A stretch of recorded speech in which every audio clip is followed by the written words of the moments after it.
Yo, what's up? My name is Jan Albert Dirabancos from DC Section 3-2 and welcome to another video. So, today we'll be doing an assignment given to us in our CPE law.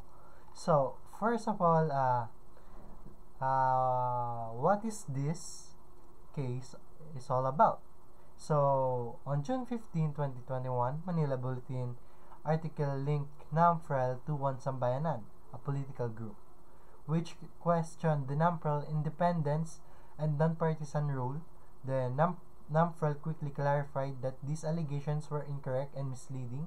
So let's break down their statement. So first of all, the article suggested a connection because One Sambayanan hostname server had NAMFREL name on it.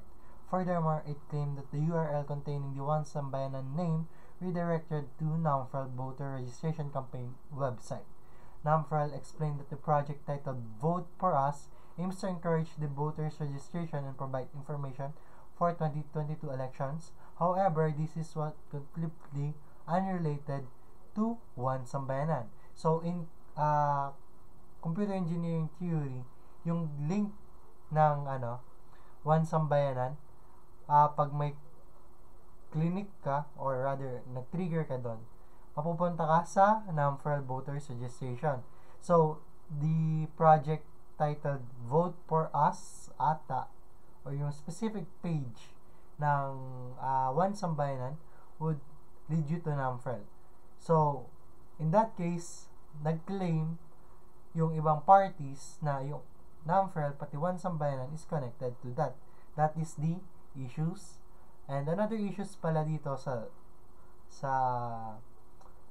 case na to is that yung One Sambayanan tas yung NAMFREL iisa yung third party na gumawa ng server. So ayun pa yung isang issues dito. So ano pa bang mga questions dito sa ating who are the actors involved? So yun na nga sinabi ko. First is NAMFREL, second is the One Sambayanan, and the third is yung gumawa mismo ng server. Then, let me read you again. So, what caused the confusion? So, ayun nga, NAMFREL is a third-party application development company for its project. This company also work from One Sambayanan app using shared test server. NAMFREL emphasized that sharing third-party servers doesn't imply any organizational links associating them.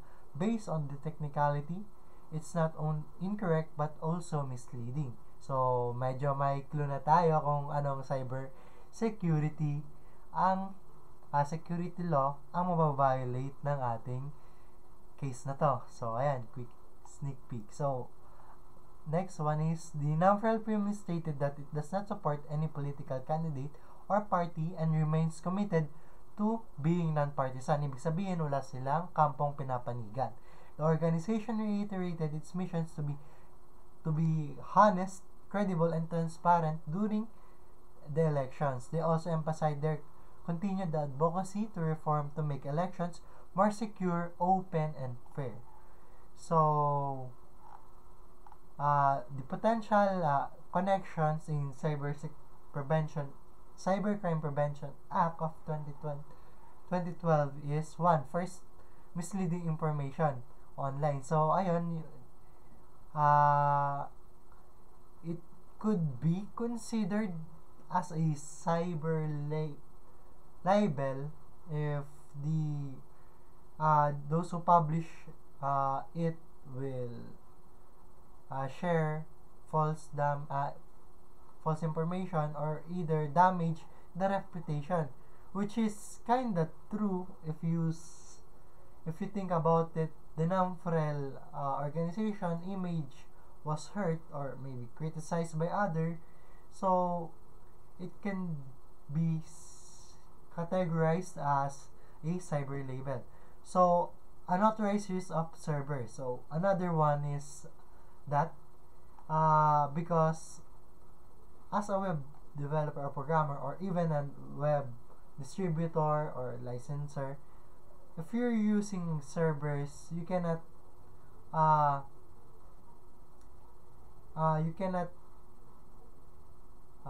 mix it up with another servers because first of all, the connections. You will see how the databases and other stuffs, if they have some, but the completely misuse of data, or the architecture can also be at the fault of this. So next one is the accountability. So accountability nung gumawa nito. So pag I think kailangan pa rin mag-provide ng public apology ng gumawa ng server and such for this, because sila yung may kasalanan, and if it is sadya talaga, pwede talaga sila kasuhan dito ng cyber libel. Next one is protection against cyber attacks. So ayun nga, unauthorized use of servers pag na-breach yung tag dito ng yung One-Sambayanan website or yung server mismo nila, which can cause breach na rin ng server na NAMFREL. That's how it works. So ayun. So to sum it up ng conversation or yung ng video na to, NAMFREL states that he is clearly demonstrated its independence and dedication to impartiality. So this incident highlights the importance of verifying claims and understanding technical details before drawing conclusions. So ayun nga, ayun yung statement dito. Then also another takeaways of this assignment is wag kang gagamit ng server. Huwag mo gagamitin yung server mo sa dalawang project, kasi yun nga, architecture and data breaching can be damage also. So that's all for this video, and see you on the next video. Skadoosh.